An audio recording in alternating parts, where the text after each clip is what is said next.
Hello, I am continuing my embarrassing sequence of videos of all the mistakes I made over the last 2 years. There were so many, this is going to take a while.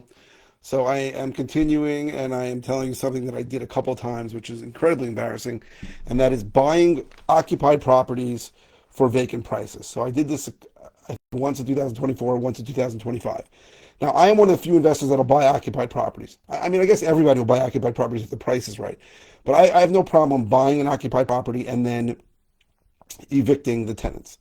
Um, but that has to be reflected in the price, right? You have to be able to get a deeper discount if you're going to evict the tenants because it could take a long time. I bought a bunch of properties during the COVID moratorium, and I did pretty well on all of them except one. One took forever. Now, in Nassau County, for example, it could take a while to evict. It changes all the time, but you have to figure in how much it's going to cost while you're holding it, right? How much, if you borrow money, how much is the interest going to be? How much are the taxes going to be?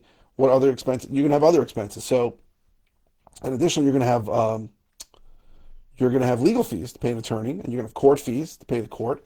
And if it really goes all the way to eviction, you're going to have to pay for a mover. Right now, so in Suffolk, I think are some of the only counties in the country that do that.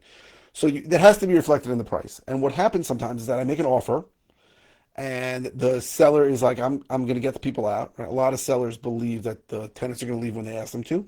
And then we follow up, and things are going on, and the seller's like, I just want to sell it. And sometimes I'm like, well, I'll give it to you for a discount, or I look at the price, and the after repaired value, the total value of the property has gone up, and I don't really calculate how much it's going to be if it's occupied. Now, very often I'm going to give two numbers. I'm going to give them a number if it's occupied, and I'm going to give a higher number if it's vacant, if they can get it vacant. But sometimes I didn't do that, and twice, once in 2024 and once in 2025, I screwed that up.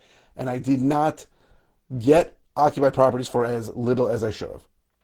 And that was a mistake that I only made because my brain really wasn't in it.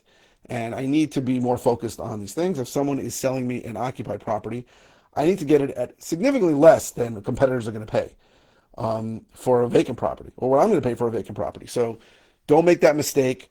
In other parts of the country, this isn't such a big deal, right? Because you can get people out in a month or two. Oh, this is what I screwed up.